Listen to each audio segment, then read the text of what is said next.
This is the flag of the country of Australia. And this is a brief video about a magnificent experience that I had with my family when we moved to the Outback of Australia to raise cotton, of all things. How in the world did that happen? Well, we were living in California, and I was employed as a contract administrator in the legal department of Aerojet General Corporation, which at the time was a solid rocket plant. It's closed now, of course, in Folsom, California. My duties included overseeing a team of engineers and architects and accountants, everybody involved in building solid rockets for the NASA and the Navy and the Air Force. My job was to ensure that those products were delivered on time, the products being ICBMs and Sergeant missiles and all that dangerous stuff, on time and within budget. One of the engineers on our team, his name was Bill Head, he claimed he knew something about growing cotton, and he learned of an opportunity in Australia. So he and two others in this group that I was with pooled their funds, and they formed a thing called the Southern Cross Cotton Company. They needed more capital to send Bill Head to Australia so he could procure one of the tracts of land and grow a crop of cotton. I was convinced that it was a great opportunity, so I invested. Several months later, after receiving reports and photos of the crops he was supposed to be nurturing and we were supposed to be profiting from, they were in miserable shape. The reports weren't correct. I couldn't understand how the logic, all those things were written down. They just didn't make sense. The pictures of the plants were pathetic. So I suspected conditions weren't quite as they were supposed to be. So I made a quick trip to Australia to see for myself, and I was shocked at what I found. I could see, however, an opportunity. This is a map of Australia. As you can see, it's comprised of 6 states plus the island of Tasmania.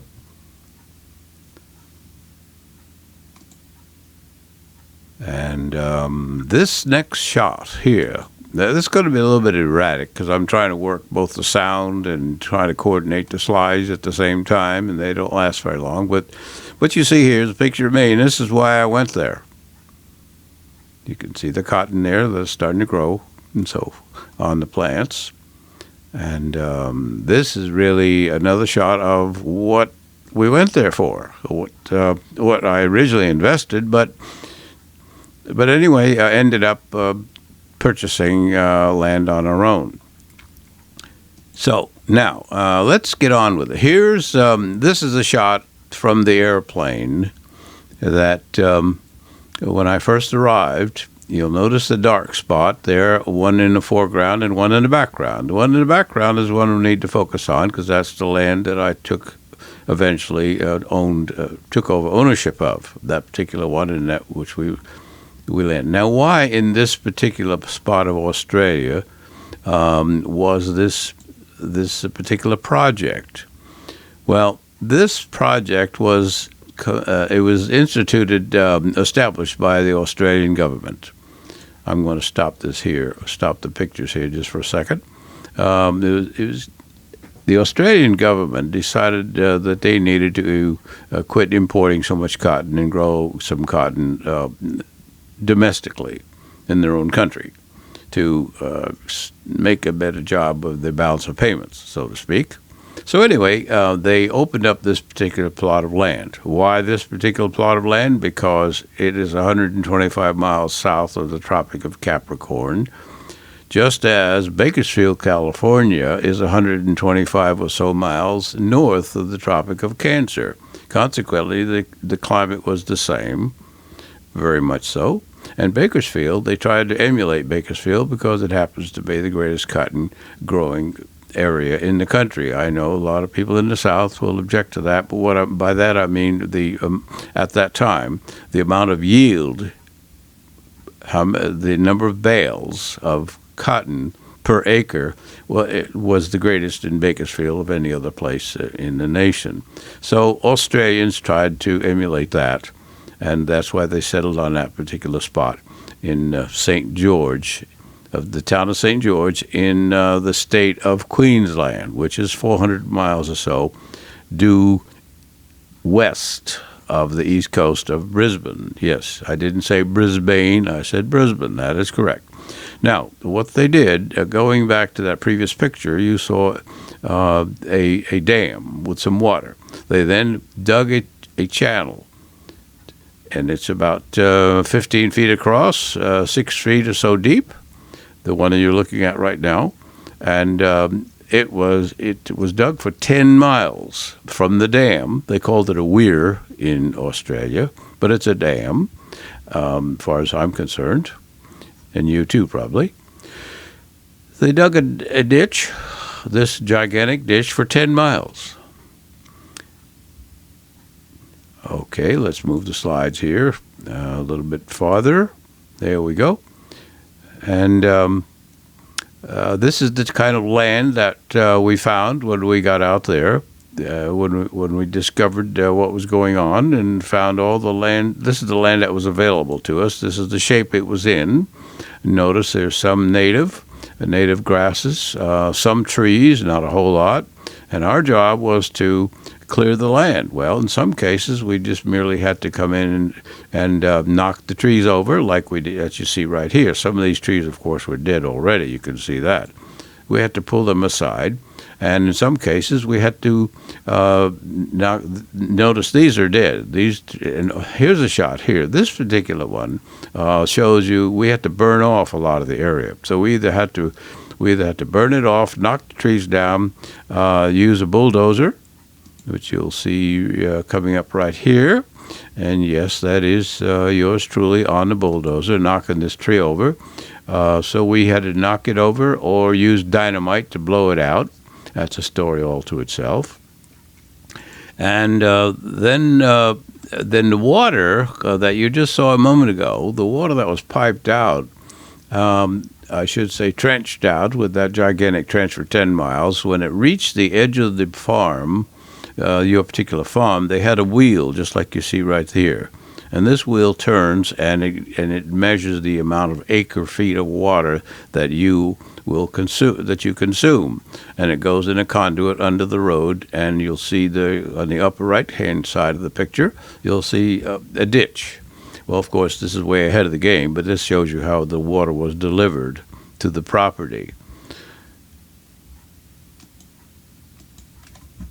Okay, moving on. The ditch that you see there in the upper right-hand corner, that's what you're looking for. And sometimes it was quite a job to get the water there. Let me move the slide on a little bit more here. Okay. Now, then when the water got to your side of the street, then we took 55-gallon barrels and cut the ends of them out, and built a little dam, so to speak, with a couple of boards and so forth, and we were able to allow the water to flow on to the ditch. Keep in mind now, they delivered the water to the property edge, and it was our responsibility and our ingenuity to find a way to get the water onto our own particular property, the 690 acres that I told you about. Okay, so here's the ditch. Water's coming in, and all righty, let's see sometimes there's a crawler. We were digging out one of the ditches, and it looks like this crawler ran into some trouble. Fortunately, it didn't capsize. Listen to me. Didn't turn over, but it was in pretty bad shape. Okay, so we now have a ditch, and we have the land cleared. We've knocked the trees over. We burned it off. We got bare land in this particular case, so it was in pretty good shape to start with. But remember, there has never, ever been any other person other than God, and of course God's not a person. We know that. I was the very first individual to to plow this land and plant seed, other than God putting weed seeds out there for a bazillion years until I arrived. And there's a picture of my tractor, and I can tell you right now that the very first day that I was there on the tractor plowing, and I plowed up, an acre or two, and then I stopped the tractor, put it in neutral, spun around in my seat, and looked back, and I said, you know what? I did that. I'm the very first person to plow this land and will be the first person to plant any kind of seed in it. That was pretty doggone good feeling, I can tell you that right now. So, okay, moving on. After I did a lot of plowing and disking and leveling and so forth, then we brought the tractors out. This particular tractor is hooked as an Alice Chalmers. It's hooked up to a 4-row John Deere planter, and we've got cottonseed and fertilizer in that particular planter. And by the way, that particular tractor also converts into a cotton picker, as you will see in just a little while.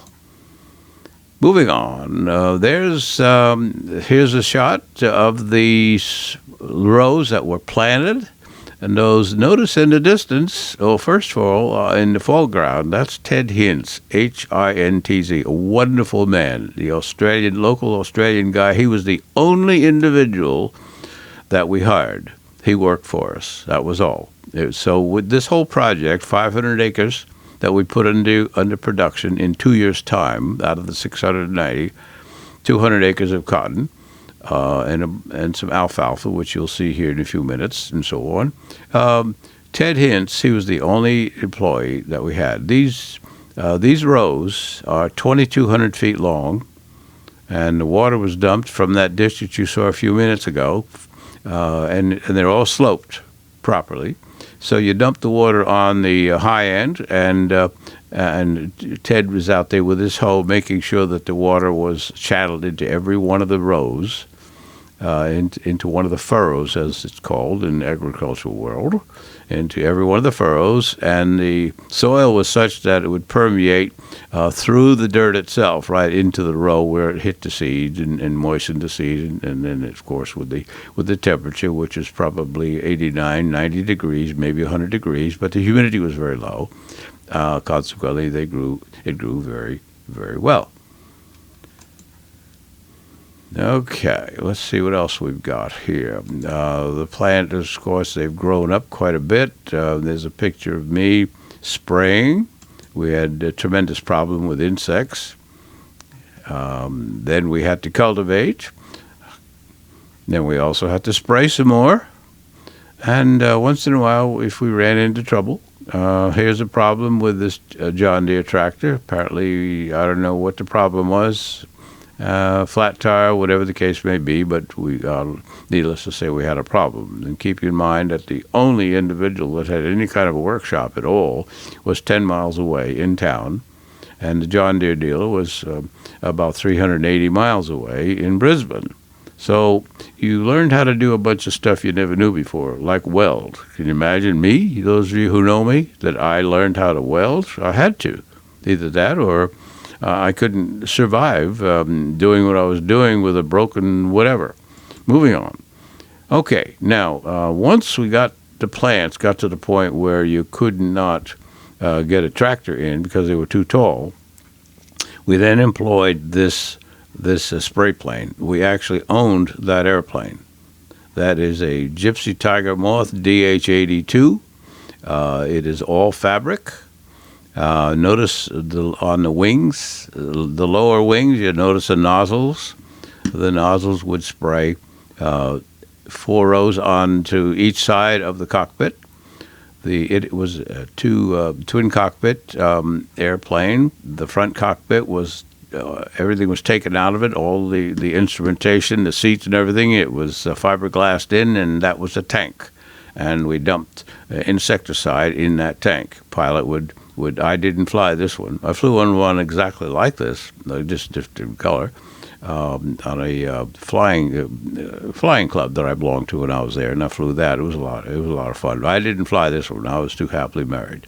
Anyway, so this young Australian pilot, very, very great, daredevil pilot, he would fly this airplane. And by the way, for those of you who know anything about flying, look at the top of the wings. You will see a tank up there. That's the fuel tank. And with a hose that goes from the fuel tank down into the engine had no fuel pump. Consequently, you could only be inverted if you're doing it was aerobatic, and you could only do aerobatics maybe for a short period of time, maybe a minute. That's about all. And otherwise, you better invert back up again, or else you're going to run out of fuel. So anyway, that's how we sprayed our cotton after we couldn't get in with the tractors. So that's a DH-82 Dixie Gypsy Tiger Moth. And here's a picture again. Why we went to Australia is to do this, is to come up with this stuff. Yeah, there it is right there. This is a shot of me on a John Deere cotton picker. The cotton would be grasped, if you will, by some barbs on the inside of that machinery. There'd be a big vacuum cleaner, and that tube up behind me would suck it up into, and there you see the cotton into that basket. I wasn't particularly wild about that cotton picker, but there was another one that I did like a lot better, and that's this one here. This is the tractor that you saw earlier that was hooked up to, that had the planters hooked on. And you hook the picking machinery onto this particular tractor, and then you convert it. All of a sudden, it becomes from a tractor into a cotton picker. And here's a picture with me dumping a load. There's about 1,000 pounds of cotton each time into this flatbed. It's just an old flatbed truck with a bunch of tarp around the sides of it, so the cotton won't blow out. And here's an interesting little insight. When I paid not by the weight but by the trip, so the more cotton I could jam into that 18-wheeler, the better off I was. So my two little children at the time, Sharon, my daughter, and Craig, my son, they were what we call cotton stumpers. They were, I don't know, it was like 5 years old and seven or 8 years old at the time, something like that.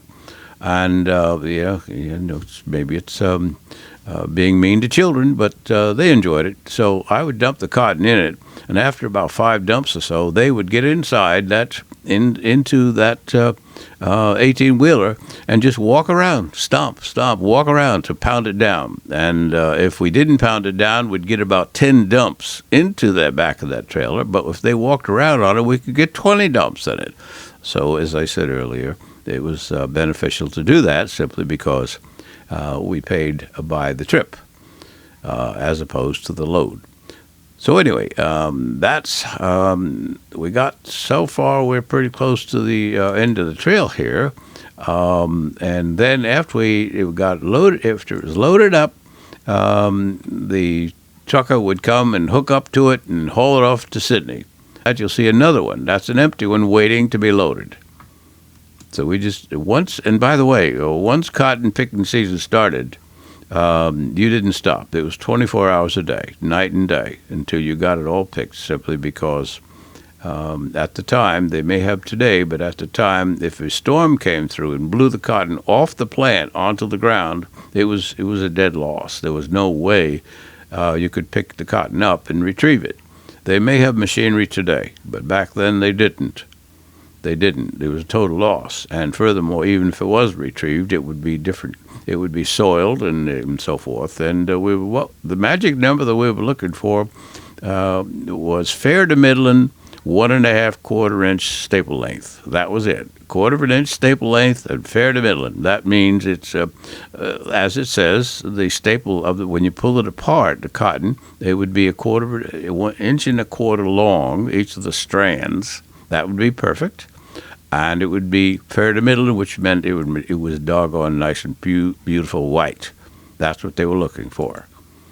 Okay, when the cotton season was over, or actually commensurate with that, but at other times we also grew alfalfa. We had 40 acres of alfalfa, and here you see it in windrows. Alfalfa at the time was extremely valuable because we had irrigation, and a lot of my neighbors grew sheep. They didn't have irrigation, so they had sheep that were starving, and so I provided them, not provided, but sold them at a reasonable price, obviously. I sold them some alfalfa so they could keep their sheep going. And here's a picture of my neighbor, Don. I did not own that particular harvester there, that windrower, as we call it. That's that particular. We had a great little community there, and neighbors couldn't afford to own all the equipment that they needed to do everything. So I'd buy one piece of machinery, and he'd buy another, and then we'd trade off. He'd cut my hay, and I'd cut his cotton or harvest that sort of stuff. You know what I'm saying. Anyway, so that was we're growing alfalfa in addition to the cotton. And here you see the bales of alfalfa lined up. And here's another crop. I was the first in the area to do that. This was called Sudax. It's been some time now. I don't even remember what it was a hybrid, some kind, but it was sold again to the sheep farmers because they sheep ranches. You see how tall it is. We would cut it. Since it was so tall and green and juicy, you couldn't bale it right away. You had to wait for quite a few days in the sun for it to dry out. Otherwise, it would mildew and rot, and sometimes internal combustion and so forth. Anyway, not internal combustion. You know what I'm talking about. How about spontaneous combustion? Does that work? That's better. Okay. There you see my son Craig, 5 years old. Goes to show you how tall that Sudax was. It made great hay. Here's another shot of this is my pickup truck in Australia. It's not a pick, it's a ute, U-T-E, which is short for utility. They don't have pickup trucks there. That's not a pickup, that's a ute. As far as I'm concerned, it was a pickup. But anyway, so much for that. Here's an extraneous shot. This is an emu. You know, Liberty, I shouldn't give them any credit, but the thing that's on that insurance company, they have an emu on it. Well, that's what it is right there. I had to deal with those things practically on a daily basis. Wild ones would come into the farm, and they have gigantic feet, and they would stomp all over the young plants and pull the plants out of the ground, and I had a field day with my shotgun. Moving on, here's a bunch of sheep. I did not own a single sheep except those that I slaughtered. Had my buddy, my employee, Ted Hintz, butcher for us, which we had, I guarantee you, we had more sheep or mutton to eat than I had in all my life while I was there, simply because there was a shortage of beef and chicken. And but anyway, these are sheep that I just leased this particular harvest. As you can see, all the hay is gone, and we harvested the hay, but there's still some stubble left, so I leased that particular property for the neighbor, for he could come and he could graze his sheep. Moving on, there's Ted, bad shot, but there's a picture of sheep from these are 60. I also had 60 head of shorthorn cattle, which was really my first love, cattle and horses. And this is and Ted, my faithful guy. There he is on a horse, driving the some of the shorthorn cattle down the highway. From one pasture to another. Now, and this shot here, this is the main highway. It's basically one car a little more than one car wide. It is not wide enough for two cars. So if you're heading into town or you're heading out of town to go to Brisbane, 300 miles away, that's the road right there. Get on it and go. And if you a car approaching from the opposite direction, we all know in Australia, which by the way you just drive on the other side of the road. That was quite an experience for me to switch immediately. And so you just pull off. Two of your wheels are on the shoulder, and two of the wheels on the road until you zoom by each other, and then you go back on the road again. I left this shot for the very end of this particular little ditty here that I'm doing. This is one of our employees that we had him just seasonally when we had a heavy load of work to do, and we needed somebody to help out additionally. And he's 16 years old, dropped out of school, which so many of the kids then did years ago, back in those days. And he is boiling his billy. You can't see it, but he's got a little tin can with a handle. It's about the size of a fruit cocktail can. And he drilled two little holes in the side, put a little handle on it, put some water in it, and put it over a little fire that he made. Now, keep in mind, then he would bring with him in his lunchbox, which is called a tucker box, he would bring a jar, and in the jar would be a handful of sugar and a handful of tea. And then the water would boil. He'd dump the tea into that mixture into the can, and it would steep for a while, and then he would use that to drink his tea with. So he'd have hot tea. When if you look to the left, you'll see my daughter Sharon. When it's time for take a break, she didn't have to worry about gathering up a bunch of firewood, making a fire, and boiling tea. All she did is you can see her leaning against that back of that pickup truck, and behind her is a little cooler, and it's got iced tea in the thing. So anyway, that's it's a religious custom that they have. That's what they do. When they have their break, they have a tucker box, and they boil their billy. As I make a few closing remarks, here's a quick glimpse of the house we lived in St. George, in town. We didn't live on the farm, but in town, about 10 miles away. The school my children went to, and the church we attended. Migrating to the outback of Australia was a major adjustment in itself. Overcoming the obstacles of raising cotton, which I had never done before, on virgin land which had never been farmed before with any crop, was very challenging, to say the least. The parcel of land we acquired was 690 acres, and in 2 years' time, believe it or not, we put 500 acres under cultivation. And you saw some of the pictures as to what we had to do in order to make it appropriate and ready for cultivation. It was a family effort. My wife, Betty, daughter, Sharon, and son, Craig, whom you saw a few minutes ago, plus one full-time hired hand, Ted Hintz. It was hard work, but very satisfying and rewarding. We had some very interesting and exciting experiences living in the Australian outback. It's a great country. I enjoy talking about it. If you'd like more detail, contact me.